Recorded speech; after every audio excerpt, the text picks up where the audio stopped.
Please give an energetic and warm welcome to the one and only Jaya Kishori ji.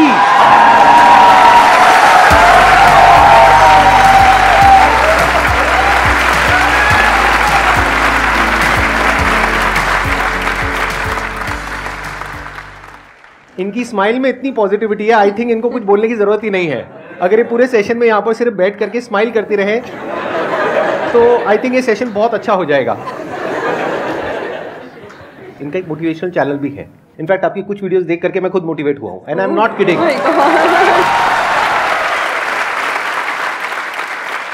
तो मैं personally आप सबको recommend करूंगा कि एक बार आप जा करके देखिए इनकी जो मोटिवेशनल वीडियोस है, और आप सबको बहुत कुछ सीखने को मिलेगा और बहुत अच्छा लगेगा। Thank you so much. और आपसे इंस्पायर होकर शायद हमने चैनल खोला है। तो मुझे तो लग रहा है मुझे मिल गया उसका अवार्ड कि आप उसको देखते हैं और सुनते हैं। थैंक यू सो मच, बहुत बड़ी बात है ये। यूट्यूब पे या इंटरनेट पे देखना एक अलग होता है, और जब आप फिजिकली वो चीज़ को फील कर सकते हैं, एक्चुअली एक ऑरा होता है, एक वाइब होता है, वो आपको फेस टू फेस ही मिल सकता है। तो आप सब बहुत लकी है, आज मैं भी लकी हूँ कि मुझे वो ऑरा, वो वाइब महसूस करने को मिल रहा है जो हम यूट्यूब पे ऑल टाइम देखते रहते हैं। और आज तो आप डबल लकी हैं क्योंकि मेरे साथ साथ आपको इनको भी सुनने का मौका मिल रहा है।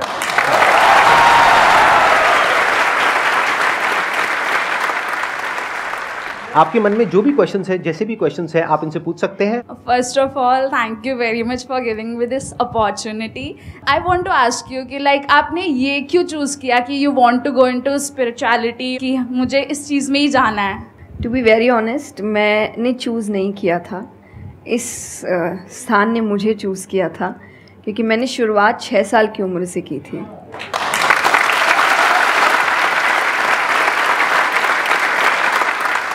उसमें आपको पता ही नहीं होता है कि करियर क्या होता है, काम क्या होता है।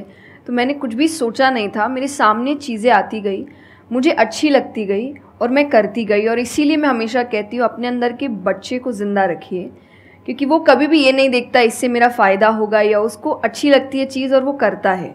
तो मैंने वो बचपने में मुझे वो चीज़ अच्छी लगी और मैंने उसको किया, और फिर अपने आप ही सामने चीज़ें आती गई, चाहे फिर वो भजन आए, फिर कथा आई, मोटिवेशनल सेशंस आए, जो जो सामने आता गया और जो जो मुझे लगा कि मेरे बस की बात है, मैं कर सकती हूँ, वो मैंने किया। और फिर मुझे पता ही नहीं चला कि कब सिचुएशन कहाँ हो गई। जब मुझे समझने का मौका मिला कि चलो कुछ बनते हैं, मैं ऑलरेडी बन चुकी थी।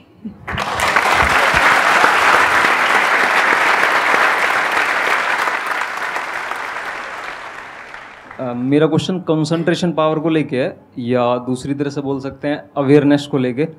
जैसे किसी भी काम पे जो ध्यान लगाने की कैपेबिलिटी होती है वो डिफ़र करती है पर्सन टू पर्सन। मुझे पूछना था क्या कोई इसका बायोलॉजिकल बेसिस भी है, या सिर्फ प्रैक्टिस पे डिपेंड करता है कि किसी की प्रैक्टिस थोड़ी कम है और किसी की ज़्यादा? कई ऐसे एक्सरसाइजेज है जो आपको हेल्प करती है कंसंट्रेशन के लिए। तो जो मैं एक्सरसाइज फॉलो करती हूँ वो लिसनिंग प्रैक्टिस है, कि मैं सोने से पहले या सुबह उठ के कुछ देर 5 मिनट्स 10 मिनट्स मैं बिल्कुल शांत माहौल में और मैं साउंड सुनने की कोशिश करती हूँ। और ऐसा माना जाता है कि जिस दिन आपको 5 से ज़्यादा साउंड सुनने लग जाए, और 5 का मतलब हुआ कि ऐसा नहीं कि आपके घर में टीवी और मिक्सी और सब चल रहा है तो आप कहे कि अरे भाई 5 साउंड सुनाई दे दिए, नहीं। जब शांति हो तो वो एक बहुत अच्छी प्रैक्टिस है जो आपके दिमाग को हेल्प करती है किसी एक चीज़ पर ध्यान लगाने के लिए। तो आप ऐसे कंसंट्रेशन पावर के एक्सरसाइजेज होती कर सकते हैं, और जो मैं करती हूँ मैंने आपको बताया, मैं रोज़ करती हूँ। अभी तक मैं 3 से आगे बढ़ी नहीं हूँ, लेकिन आई होप जल्दी 5 आवाज़ों से ज़्यादा सुनाई देने लग जाए।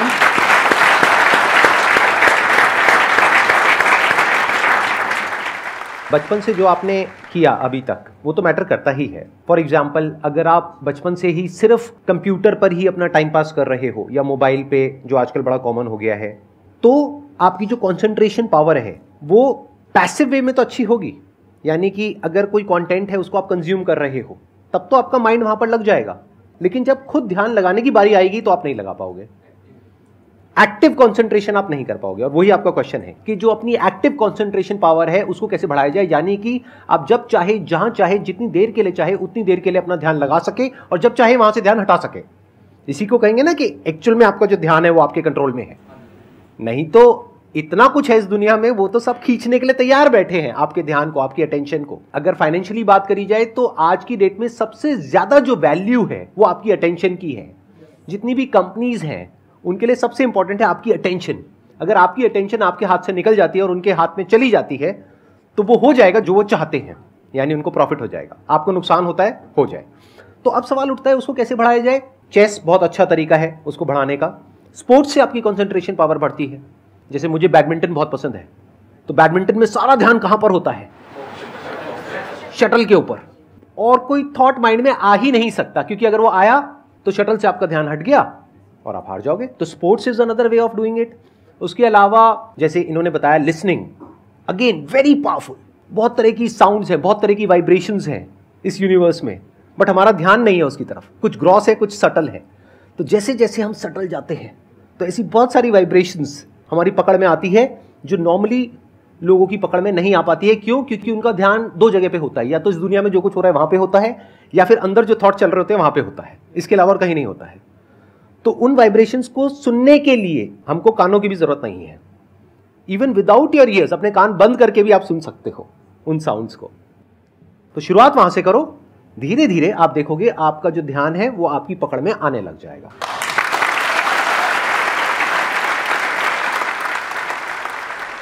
मेरा क्वेश्चन आपसे, मतलब दोनों से ही है, वो ये कि हम लोग मतलब आज की सोशल मीडिया वाला ज़माना है तो हम लोग बहुत डिस्ट्रैक्टेड रहते हैं, और जब भी स्पिरिचुअलिटी की बात होती है फैमिली में, फ्रेंड्स में, तो सभी ये कहते हैं कि स्पिरिचुअल अभी होने की ज़रूरत नहीं है, करियर पे ध्यान दो, अभी कौन सा टाइम है, बाद में देख लेना। और हम लोगों के घरों में भी हम देखते हैं। तो मैम ये चीज़ कैसे, मतलब उनको कैसे समझाई जाए कि ये चीज़ कितनी इम्पॉर्टेंट है और उसकी इम्पोर्टेंस क्या है? मेरे हिसाब से, और आई थिंक मेरे क्या पूरी दुनिया के हिसाब से, जो भी स्पिरिचुअलिटी को ठीक से समझता है ये यंग एज प्रोसेस ही है। जैसे अगर आप रिलीजियस वे में भी सुने तो भगवान को हम कुछ भी चढ़ाते हैं वो फ्रेश होता है, प्रसाद है, फूल है, कुछ भी एक दिन दो दिन पहले नहीं होता। तुम खुद इतने पुराने होके क्यों फिर अपने आप को चढ़ाते हैं? जब आप रिजिड हो चुके हैं, जब आपको आगे कुछ काम खास करना नहीं है, आप रिटायर हो चुके हैं, तब आप उस स्पिरिचुअलिटी का करेंगे क्या? आपके लाइफ में कोई चैलेंजेस होंगे ही नहीं जब सामना करने के लिए। तो स्पिरिचुअलिटी मतलब सिर्फ पूजा पाठ नहीं होता। मंत्र, जैसा मैंने लिसनिंग एक्सरसाइज बताई, वैसे ही मंत्र चैंटिंग भी एक बहुत बड़ी एक्सरसाइज है कि आप मंत्रों का उच्चारण करते हैं मेडिटेशन में, क्योंकि जो पावर, जो वाइब्रेशंस वो साउंड रखते हैं वो आई थिंक दुनिया में और कहीं नहीं है। तो वो आपके करियर के लिए, कंसंट्रेशन पावर के लिए, कॉन्फिडेंस के लिए, मेमोरी पावर के लिए, सबके लिए बहुत अच्छा है। तो आपको यही समझाना है कि आप स्पिरिचुअलिटी का मतलब, एक तो पहले ये पर्सपेक्टिव हटा दें कि हम सब त्याग देंगे, हम सब छोड़ देंगे। ऐसा कुछ भी नहीं होता। गीता जी में स्पिरिचुअलिटी का ज्ञान उसको दिया गया है जिसको आगे जाके राजा बनना है। अर्जुन को, उसके पास क्या लग्जरी नहीं है, राज्य नहीं है, पैसा नहीं है, क्या नहीं है। तो अध्यात्म का मतलब कभी भी नहीं होता सब कुछ छोड़ देना, सबके बीच रहना है, पर इस तरीके से रहना है कि वो आप पर हावी ना हो। हर चीज़, यही आध्यात्म है, यही स्पिरिचुअलिटी है कि बाहर की चीज़ें यहाँ ट्रबल ना कर सके, बस इतना ही करना है।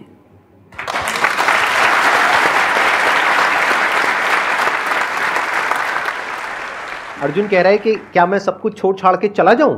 और भगवान कृष्ण उसको क्या बोल रहे हैं कि अभी जो तुम्हें करना है उस पर ध्यान दो। सब कुछ छोड़ना सॉल्यूशन नहीं है। खुद को पहचानो कि तुम क्या हो। जो प्रॉब्लम की पूरी जड़ थी वहां पर, वो ये थी कि अर्जुन भूल गया था कुछ देर के लिए कि वो एक्चुअल में कौन है, जैसे हम भूल जाते हैं। तो भगवान उसको याद दिलाने का काम कर रहे हैं कि तुम एक योद्धा हो, तुम्हारा काम है लड़ना धर्म के लिए। तो भगवान उसको वो ज्ञान दे रहे हैं। ऐसे ही अगर आप एक स्टूडेंट हो तो आपका काम क्या है? पढ़ाई करना। अब आपको देखना है कि उसमें ये जो बातें हैं, इनकी बातें, मेरी बातें, या कहीं भी हमारे जो स्क्रिप्चर्स में बातें हैं, वो किस तरह से आपको काम आ सकती है वो करने में, जो अभी आपकी लाइफ की इस स्टेज में, इस पॉइंट पर आपके लिए करना सबसे इंपॉर्टेंट है। तो स्पिरिचुअलिटी दो तरीके की हो गई। एक वो जो आपको भटका रही है, यानी कि वो लोग जो खुद अच्छे से नहीं समझ पाए स्क्रिप्चर्स को, वो आपको क्या कहेंगे कि सब कुछ छोड़ दो। और दूसरे वो जो एक्चुअल में समझ गए हैं कि क्या बात करी जा रही है, तो वो आपको क्या कहेंगे कि जो भी कर रहे हो उसको करो, अच्छे से करो, पूरे ध्यान से करो, पूरी ईमानदारी से करो, उसमें कोई कमी मत छोड़ो, क्योंकि यही आपको हेल्प करेगी लाइफ में आगे कुछ भी करने के लिए। अगर आज आप अपने काम को ढंग से नहीं कर पा रहे, तो कल अगर स्पिरिचुअलिटी में आपको कोई इंक्वायरी करनी है, स्क्रिप्चर्स को समझना है, क्या वो आप ईमानदारी से कर पाओगे? आप अगर अपना काम ठीक से कर रहे हैं, आपके इंटेंशंस अच्छे हैं, आप ऑनेस्ट हैं, आप पेशेंस रख रहे हैं, आप स्पिरिचुअल हैं। तो इसीलिए आपको बस अपना काम, जो उन्होंने सही कहा, एकदम ठीक से ईमानदारी से करना है। क्योंकि अगर यहाँ ईमानदार नहीं, क्योंकि जो आपका काम है, तो फिर कहीं और तो ईमानदारी की फिर बात ही क्या कर सकते हैं हम। मैम मेरा कुछ आप दोनों से ही है मेरा क्वेश्चन कि रियल फ्रेंडशिप का एसेंस आज खोते जा रहा है। हम सैटरडे संडे को पार्टी तो कर रहे हैं फ्रेंड्स के साथ, लेकिन जब रियल फ्रेंडशिप का टेस्ट होता है तो most of the friends fail हो जाते हैं, और हम भी फेल हो जाते हैं उसमें अपने दोस्तों। हम ये तो भूल जाते हैं कि वो हमारे दोस्त नहीं है अच्छे, तो हम भी तो नहीं हैं। तो ये चीज़ हम रियल फ्रेंडशिप को आज कैसे वापस उसके एसेंस को रीजनरेट करें और खुद भी दूसरों के अच्छे दोस्त बने। दोस्ती बहुत बहुत ज़रूरी होती है, और इस पे भी मेरा एक छोटा सा वीडियो है कि आप फ्रेंड्स को आइडेंटिफाई कैसे करें, या वही जो क्वालिटीज़ है वो खुद में भी कैसे लाएं। तो सबसे पहली क्वालिटी यही है कि हम जो सिर्फ सैटरडे संडे जिन दोस्तों से पार्टी करने के लिए मिल रहे हैं, वो आपके दोस्त नहीं होते हैं। वो आप बस एंटरटेनमेंट के लिए, आपको मस्ती करना है, मज़ा करना है, तो आप मिल रहे हो। लेकिन एक्चुअल जो आपके दोस्त होते हैं ना, वो आपको भी सिखाते हैं, आप उनको भी सिखाते हैं, वो आपके साथ ग्रो करते हैं। और जैसा आपने कहा एसेंस, जैसे मैं मेरे पेरेंट्स के जो दोस्त हैं, सालों से इक्के दुक्के हैं, लेकिन अभी तक है। और अभी भी हम कई बार ऐसा लगता है कि आप ऐसे कैसे बात कर रहे हो उनसे, तो वो कहते हैं हमारे दोस्तों को अपने दोस्तों जैसा मत समझना कि हम एक दो बोल देंगे या एक दो चीज़ें हो जाएंगी और हमारी दोस्ती टूट जाएगी। हमारी दोस्ती इस चीज़ पर नहीं बनी है। वो अगर महीनों भी एक दूसरे से नहीं मिल रहे हैं, या एक साल तक भी उन्होंने बात नहीं की है, वो एक साल बाद भी फ़ोन करते तो वो वैसे ही होते जैसे वो एक साल पहले थे, जहाँ उनकी बात छूटी थी, बिल्कुल वैसे। तो सबसे पहली चीज़ कि यही कि ज़रूरी नहीं है आपको अपने दोस्तों से हर एक इंटरवल में मिलना है, तभी आपकी दोस्ती कायम रह सकती है। क्योंकि अब लोग आगे बढ़ रहे हैं, बिज़ी हो रहे हैं, काम कर रहे हैं, दूसरे शहरों में पढ़ने जा रहे हैं। अगर आपकी दोस्ती सिर्फ मिलने मिलाने से और मस्ती करने से, तो वो दोस्ती नहीं है। तो ये सबसे पहली चीज़ है कि जो आपको आपके सिचुएशन को समझे, वाइस वर्सा आप उसके सिचुएशन को समझिए कि दोस्ती है पर ज़िंदगी भी है, काम भी है, मेहनत भी है, परिवार भी है। सबसे बड़ी तपस्या, सबसे बड़ा तप मैं कहती हूँ गृहस्थ जीवन ही है। Thank you for the compliment. उसमें आपको इतना कुछ करना पड़ता है, वो एक सिचुएशन को समझना ज़रूरी है। दूसरा, आजकल जो एक ट्रेंड बन चुका है कि फ्रेंड्स सपोर्टिव होने चाहिए। तो सपोर्टिव का मतलब ये नहीं कि तुम गलत भी करो, तो जो कर्ण और दुर्योधन की दोस्ती थी कि नहीं भाई पाप भी कर, मार, गलत कर, मैं तो साथ खड़ा हूँ, ये दोस्त नहीं होते। ये बहुत बड़ा पॉइंट बोला है इन्होंने, अभी इसके बारे में मैं बात करूँगा। तो ये दोस्त नहीं होते हैं। दोस्त आपको आपके पास खड़े रहेंगे सपोर्ट में, लेकिन ये हर वक्त बताएंगे कि तुम गलत हो, तुम गलत कर रहे हो, इसकी सज़ा मिलेगी। तो ये सच्चे दोस्त होते हैं। तो आप या तो कहते हैं ना कि कृष्ण जैसे दोस्त बनो, खुद ही बनो। बात यहीं आती है, कृष्ण जैसे ढूंढने से पहले कृष्ण जैसे दोस्त बनो, कि जो हर वक्त बताने। कृष्ण कभी अलग नहीं हुए अर्जुन से। जब वो कहने लगा कि मैं नहीं लड़ सकता, ये नहीं, उन्होंने उस वक्त बहुत डांटा कि क्षत्रिय है, ये तरीका है बात करने का, ऐसे बोलते हैं, तो इतना बड़ा महाबाहु है, बड़े बड़े नाम बताए, याद दिलाया कि तुम कितने अच्छे हो। तो सबसे बड़ा दोस्त का आई थिंक क्वालिटी यही है, जो सपोर्टिव है लेकिन गलत चीज़ों में नहीं है, वो हर वक्त सही के लिए आपके पास खड़े हैं। और तीसरा जो मैं सबसे अच्छा कहती हूँ कि आपकी और उनकी मेंटालिटी मैच होनी चाहिए। आपको ये समझना है कि अगर मेंटालिटी एक नहीं होगी, तो भले ही आप अपने पेरेंट्स को कितना ही कह ले कि हम कुछ नहीं करेंगे, अरे हम तो सिर्फ घूम रहे हैं, अरे हम वैसा कुछ नहीं करेंगे, करोगे, एक ना एक दिन ज़रूर करोगे, क्योंकि ये ह्यूमन नेचर है। आप जिसके साथ ज़्यादा समय बिताते हो, धीरे धीरे उसकी क्वालिटीज़ कुछ आपके अंदर आती है। तो ज़रूरी है कि वो बिहेवियर, वो पैटर्न, वो मेंटालिटी, वो माइंडसेट मैच होनी चाहिए दोनों की, तभी आप एक साथ ग्रो कर सकते हैं। वरना वही सैटरडे संडे मिलना और ज़िंदगी ख़राब करना, यही हो पाएगा बस। Excellent point.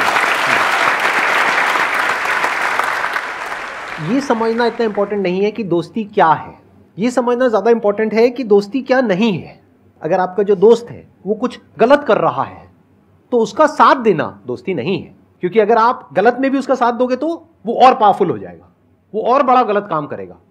मानो आपका दोस्त पी करके गाड़ी चला रहा है, तो दोस्ती ये नहीं है कि उसको बोलना कि हाँ चल कर कर कर कर कोई नहीं, और बड़ा और बड़ा और बड़ा नहीं। उस वक्त क्या बोलना, गाड़ी रोक, मैं उतर रहा हूं। अब उसके बाद आपका क्या होगा वो बाद में देखेंगे, वो डिपेंड करता है कि आपको कहाँ उतारा उसने। जो इन्होंने एग्जाम्पल दिया दुर्योधन वाला, बहुत इंपॉर्टेंट है वो समझना। ऐसे लोगों से दूर रहो, ये दोस्ती है। दोस्ती को तोड़ देना दोस्ती होता है बहुत बार। कई बार लाइफ में ऐसा पॉइंट आ जाता है जो एक धर्म संकट के जैसा होता है, जहां पर जा करके आपको साफ नजर आ रहा होता है कि ये जो इंसान है ये सिर्फ अपना ही नहीं मेरा भी सर्वनाश कर देगा। ऐसे लोगों को छोड़ देना दोस्ती है। फिर अगर उसके अंदर इंसानियत वापस से जागती है तो वापस से वो अगर आपके पास में आता है तो ठीक है, नहीं आता है तो कोई बात नहीं, छोड़ दो ऐसे दोस्त को। तो बड़े ध्यान से चुनना अपने जो दोस्त है। जो इन्होंने कहा संगति बहुत इंपॉर्टेंट है लाइफ में, इसीलिए पहले के जमाने में सत्संग की इतनी वैल्यू होती थी। हर घर में एक सत्संग हॉल होता था एक जमाने में। आज जैसे हम सत्संग का नाम सुनते हैं हमारे माइंड में कुछ और ही आने लग जाता है।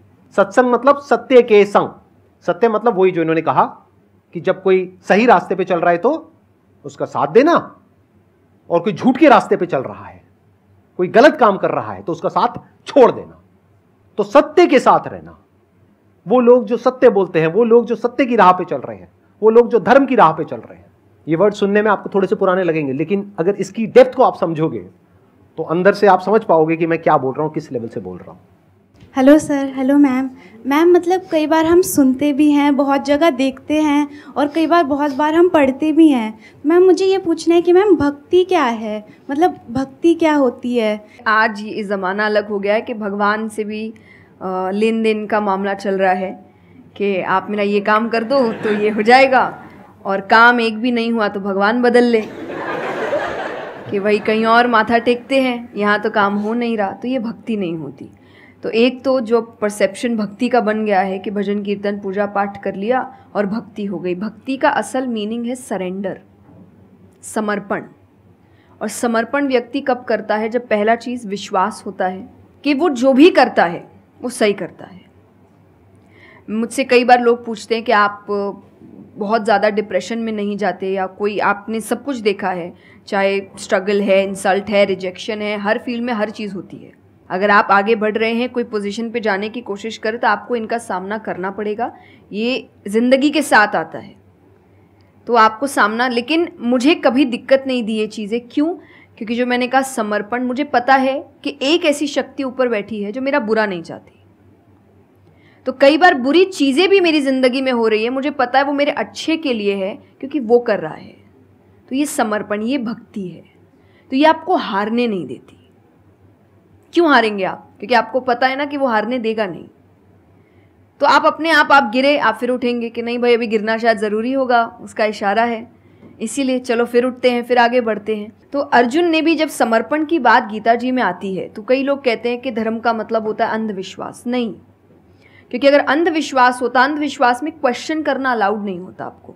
गीता अगर सिर्फ भगवान की बात होती तो 2 पन्ने में ख़त्म हो गई होती। ये दोनों के बीच की बात है जिसमें अर्जुन ये जानते हुए कि सामने कौन खड़ा है, क्वेश्चन करने के तो कोई सवाल ही नहीं था वहाँ पर कि भगवान लड़ने बोल रहा है, क्या क्वेश्चन करना, पर उसने कंटिन्यूअसली क्वेश्चंस किए हैं। पर उसका भी नाम आया था समर्पण, कि वो समर्पित होकर क्वेश्चन कर रहा था कि ये जो खड़ा है ये मेरे हर सवाल का जवाब जानता है, ये मुझसे कभी कुछ गलत काम नहीं कराएगा, लेकिन इसका मतलब ये नहीं कि मैं अपनी जिज्ञासा बाहर नहीं निकालूंगा, मैं अपने क्वेश्चंस पूछूंगा। तो भक्ति का अर्थ यही होता है कि पहला निष्काम होता है। क्या फ़ायदा मत ढूंढिए कि मेरा काम नहीं हुआ तो भगवान है ही नहीं। भाई भगवान कहाँ है? भगवान होते तो ऐसा होता क्या? वो तो इंसान है इसीलिए ऐसे हो रहे काम। भगवान ने तो सबको देखे, बच्चा तो मासूम ही होता है, बड़े होके खराब हो जाता है। कोई बच्चा गलत आपने देखा है क्या? छोटा सा बच्चा ही डॉन बनने के बारे में सोच रहा है, वो तो बच्चा ही होता है, मासूम होता है, सच्चा होता है। तो भगवान इसलिए कहते बच्चे भगवान का रूप है, क्योंकि वो एकदम प्योर होते हैं। बड़े होने के बाद हम काम खराब करते हैं और नाम फिर हम भगवान का देते हैं, क्योंकि हमको इल्ज़ाम लगाने के लिए लोग चाहिए। ये फेलियर्स के लिए भी, आप फेलियर्स के लिए भी हम कहते हैं मेरा काम अच्छा नहीं था, मेरा समय अच्छा नहीं था, मुझे पेरेंट्स ने सपोर्ट नहीं किया, मेरे पास ये नहीं था। वरना अगर देखा जाए इन्हीं सिचुएशन में कई लोग हैं जो काम करके आगे बढ़ जाते हैं। तो करने वाला तो कर लेगा, नहीं करने वाला इल्ज़ाम लगाएगा। तो वो इल्ज़ाम अभी हमें ऐसे दिखता है एक ऐसा कोई है जो सामने तो खड़ा नहीं है, भगवान लगाओ इल्ज़ाम। एक फ़ोटो है ना इंटरनेट पे कि भगवान खड़े, छोटी बच्ची खड़ी है, छोटी बच्ची के हाथ में एक टेडी बेयर है, तो भगवान वो मांग रहे हैं और वो बच्ची बोली मुझे बहुत अच्छा लगता है, मुझे नहीं देना। उसको नहीं पता कि भगवान के पास पीछे एक बड़ा सा टेडी बेयर रखा है और भगवान उसको कह रहे कि बस दे दो और मुझ पे विश्वास रखो कि वो दे दो छोटी चीज़ जो तुमसे आपको वो बुरी लग रही है उस वक्त कि मेरे साथ गलत हो गया या मेरा छोटा काम नहीं हुआ, मैंने तो इतनी पूजा की थी, इतना काम किया था, शायद तुम उस काम के लिए नहीं बने हो, तुम और बड़े चीज़ के लिए बने हो। तो निष्काम क्या है कि आपकी भक्ति निष्काम है, स्वार्थ से नहीं बनी है, तो भक्ति आगे बढ़ेगी। दूसरा सरेंडर, कि मेरे हर सवाल का उत्तर सिर्फ उसके पास है। तो ये दो चीज़ें भक्ति बनाती है।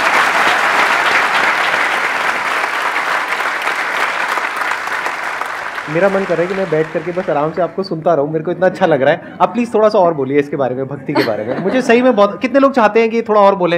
हाँ, क्योंकि इनसे अच्छा कोई नहीं हो सकता इसके बारे में बोलने के लिए। मेरे को पता है आपके पास में और बहुत कुछ है बोलने के लिए, थोड़ा सा आप प्लीज़ और बोलिए। ये दो चीज़ें जो भक्ति में। तीसरा हम जब करते हैं सत्संग, जो उन्होंने कहा सत्संग का एक सत्य के संग, तो सत्य कौन है? जब हम शास्त्रों में देखते हैं सबसे पहला श्लोक जो श्रीमद् भागवत में आता है वो भगवान का स्वरूप बता रहा है, उसमें है सच्चिदानंद रूपाय। सच्चिदानंद का मतलब होता है तीन चीज़ें मिलकर बनती है, वो है सत, चित और आनंद। जो ये तीन चीज़ों को जीवन में समझ लेगा सही से, उसने भगवान को समझ लिया, क्योंकि भगवान का रूप ही सच्चिदानंद है। तो सबसे पहला है सच, जो कहा गया सच की राह पर चलो। जो हम ये एक्चुअली आपने एग्जैक्ट वर्ड उस वक्त बोले, मैं अपनी कथा में भी कहती हूँ कि आजकल हम इतनी छोटी छोटी बातों पे झूठ बोलते हैं कि हम किसी से मिलने जा रहे हैं और हम घर से भी नहीं निकले, अरे 5 मिनट, अरे सिग्नल पे खड़ा हूँ, अरे बस पहुँच गया, अरे क्या हो गया, वो 2 बातें तो सुनाएगा ना सिर्फ कि तुम समय लेकर नहीं आए, पर हम इतनी इतनी सी बातों में झूठ बोल रहे हैं। ये हमें लगता है कि कोई बड़ी बात नहीं, पर ये बहुत बड़ी बात है कि आप इतना भी सच का सामना नहीं कर सकते, और फिर हमें लगता है कि हम लाइफ के जो प्रॉब्लम्स है उसका सामना कर लेंगे, खुद के सच का तो सामना कर नहीं पा रहे हैं। जिंदगी का सच सामने आएगा तब तो बैंड ही बज जाएगी पूरी, क्योंकि वो कठिन है। जिंदगी आसान नहीं है, किसी के लिए नहीं, भगवान के लिए भी नहीं हुई। आप राम जी को उठाइए, कृष्ण जी को उठाइए, जब तक यहाँ रहे कोई सुखी नहीं रहा।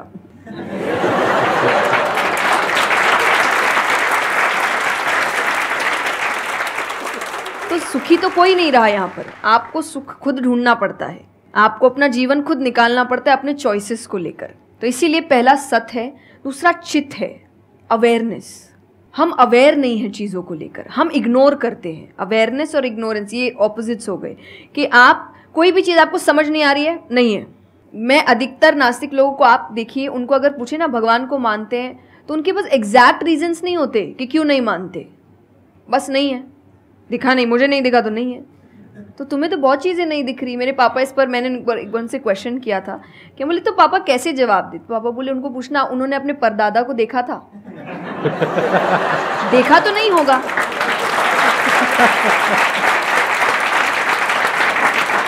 सुना है, दादा से सुना है, पापा से सुना है कि थे, मैंने तो नहीं देखा, तो मैं बोल दूं वो थे ही नहीं। कुछ तो सच्चाई होगी, उसको ढूंढने की कोशिश करो। मैं धर्म के लिए हमेशा कहती हूँ कि आपको ढूंढना पड़ेगा। भगवान, मेरे पापा ने मुझे एक बात कही थी, भगवान मानने की चीज़ है, जानने की नहीं। जानना क्या होता है? पहले इस्तेमाल करे फिर विश्वास करे।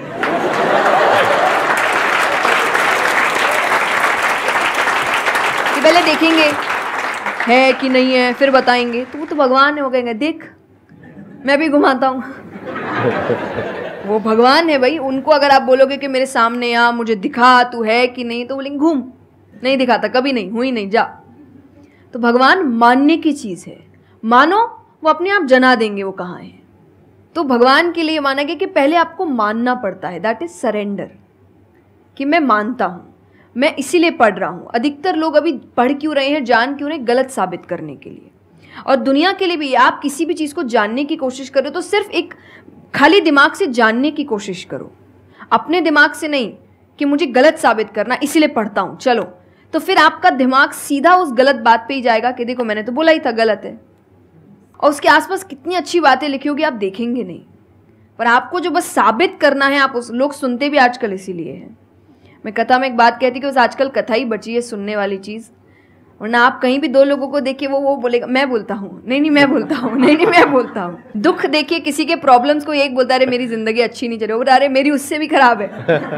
आप किसी से मदद भी कहाँ मांगेंगे कि वो एक दुख सुनाओ वो 4 सुनाता है, तो क्या ही मदद मांगे कि तो मेरे से दुखी है, तू मेरे से और 500 रुपये रख भाई। ये तो लोग हर वक्त कोई सुनना नहीं चाह रहा, और सुन भी रहे हैं तो इसीलिए कि ताकि बस मैं बोल सकूं, कि ये ख़त्म करे, बस जल्दी से चुप हो ताकि मैं बोलूं। तो ये बंद करिए। भगवान ने अर्जुन की पहले पूरी बात सुनी थी, एक बार भी बीच में इंटरप्ट नहीं किया, उसकी पूरी बात सुनी। क्यों? तभी वो आंसर ठीक से कर पाएंगे। अगर आप बीच में हर चीज़ में इंटरप्ट करेंगे, लोगों के ओपिनियंस में इंटरप्ट करेंगे, तो आप उनकी बात को नहीं समझ पाएंगे। जितना सुनेंगे उतना सीखेंगे, क्योंकि बोलोगे तो वही जो आता है, पर सुनोगे तो कई बार ऐसी चीज़ें पता चलेगी जो नहीं पता, जो नहीं आता है। तो सत्संग यही है। आप लोग एक काम करो, अपना मोबाइल ऑन करो और अपने घर पे फोन कर दो कि शाम तक हम यहीं बैठे हैं। मतलब मेरा मन तो नहीं है यहाँ से आज उठने का, मेरा मन है आराम से बैठ करके इनसे सुनने का। मुझे तो बहुत अच्छा लग रहा है, लेकिन आई एम नॉट श्योर कि इनके पास में इतना टाइम होगा या नहीं होगा। आप प्लीज, आई एम सॉरी मैंने आपको इंटरप्ट किया। नहीं नहीं, बिल्कुल। तो यही छोटी छोटी बातें हैं, देखिए। और आनंद का मतलब एक्चुअली परमानेंट हैप्पीनेस होता है, जो आपको भगवान के साथ ही मिलता है, कि आपको किसी की ज़रूरत नहीं है, बाकी सब कुछ टेम्पररी है। और टेम्पररी खुशियों के लिए भगवान ने अर्जुन को लड़ने के लिए इसलिए नहीं बोला था कि तेरे को राज्य मिल जाएगा, खुशी मिलेगी, पैसा मिल जाएगा। नहीं, एक परमानेंट हैप्पीनेस थी कि मैंने अपना काम अच्छे से किया, उसके लिए लड़ो। तो जो भी काम कर रहे हो परमानेंट क्या है उसमें वो देखो, और ये आपकी सक्सेस पे भी काम आता है। भगवान जैसे अब हम कहते हैं ना कि दुनिया में कुछ सच नहीं है, संसार सच नहीं, इसका मतलब क्या? छोड़ने के लिए नहीं। क्या आप पहली चीज़, जब दुख आ रहा है तो डिप्रेशन में मत जाओ, क्योंकि आप जानते हो ये भी परमानेंट नहीं है, टेम्पररी है, कल फिर ठीक हो जाएगा। खुशी आ रही है तो घमंड मत करो, ये भी निकल जाएगा, ये पोजीशन भी ज़्यादा समय तक रहेगी नहीं, तो उसको रखने के लिए काम करते रहो। तो भगवान हर चीज़ में कहते बैलेंस्ड रहो, और परमानेंट वो है उसके पीछे भागो। तो आप अपने आप ही जो दिखावे की दुनिया है, करते हम सब है और सब कुछ करना चाहिए लाइफ में, सब एंजॉय करिए, पर अगर उसको जानते हुए करोगे कि परमानेंट नहीं है, तो जैसा मैंने कहा वो यहाँ जाएगा नहीं। जैसे एक पक्षी है, आप पेड़ पे उसको बैठा दो और फिर जिस ब्रांच पे वो बैठी उसको काटने लगो, और जब तक ब्रांच नहीं गिरेगा वो नहीं हटेगी, क्योंकि उसको ब्रांच पे भरोसा है ही नहीं। उसको पता ये रहेगा ना, उसको अपने पंखों पे है कि वो जैसे ही गिरेगा मैं उड़ जाऊंगी।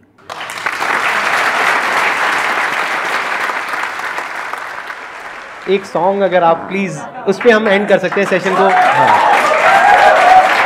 अगर आपको कोई प्रॉब्लम ना हो तो हाँ प्लीज। मेरा आपकी कृपा से सब काम हो रहा है, करते हो तुम कन्हैया मेरा नाम हो रहा है। मेरा आपकी कृपा से सब काम हो रहा है। बहुत बढ़िया।